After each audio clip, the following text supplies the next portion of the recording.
उत्तराखंड के अल्मोड़ा में भगवान शिव का एक ऐसा मंदिर है जहां इंसाफ के लिए लोग कोर्ट नहीं जाते, सीधे भगवान को चिट्ठी लिखते हैं। यहाँ भक्त अपनी शिकायतें स्टैंप पेपर पर लिखकर चढ़ाते हैं और जब उन्हें न्याय मिल जाता है तो शुक्रिया अदा करने के लिए एक घंटी बांध जाते हैं। आज हालत ये है कि घंटियों का पूरा पहाड़ बन चुका है, लेकिन सवाल ये है, भगवान शिव यहाँ न्याय के देवता कैसे बने? क्योंकि इसकी कहानी सुनकर आपके रोंगटे खड़े हो जाएंगे। कहानी शुरू होती है कत्यूरी राजवंश के राजा झाल राय से। उनकी 7 रानियां थीं, लेकिन किसी को भी संतान नहीं थी। राजा ने भगवान शिव की घोर तपस्या की और वरदान पाकर उन्होंने 8वीं शादी की रानी कलिंगा से। कुछ ही समय बाद रानी कलिंगा गर्भवती हो गई। ये खबर सुनते ही बाकी 7 रानियों के मन में जलन की आग लग गई। उन्होंने सोचा, अगर इसका बेटा राजा बन गया तो हम सब दासी बन जाएंगे।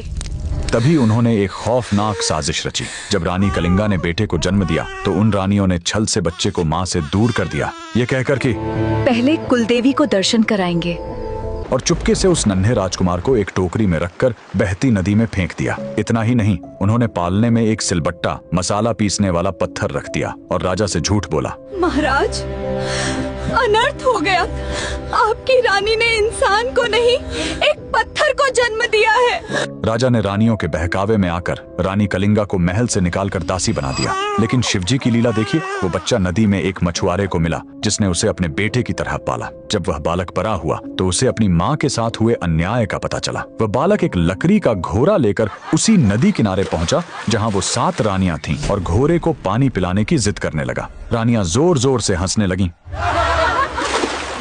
अरे मूर्ख, कहीं लकड़ी का घोड़ा भी पानी पीता है? तब उस बालक ने गरजते हुए जवाब दिया, अगर एक रानी पत्थर को जन्म दे सकती है तो मेरा लकड़ी का घोड़ा पानी क्यों नहीं पी सकता? ये बात राजा तक पहुंची और सच सामने आ गया। राजा ने तुरंत अपनी रानी और बेटे को अपनाया और उन 7 रानियों को सजा दी। वही बालक आज पूरे उत्तराखंड में गोलू देवता यानी न्याय के देवता के रूप में पूजे जाते हैं। आज भी जब किसी को कोर्ट कचहरी से न्याय नहीं मिलता तो वो इन्हीं की शरण में आता है और खाली हाथ नहीं लौटता। इस अद्भुत देवता के लिए कमेंट में लिखें, जय गोलू देवता।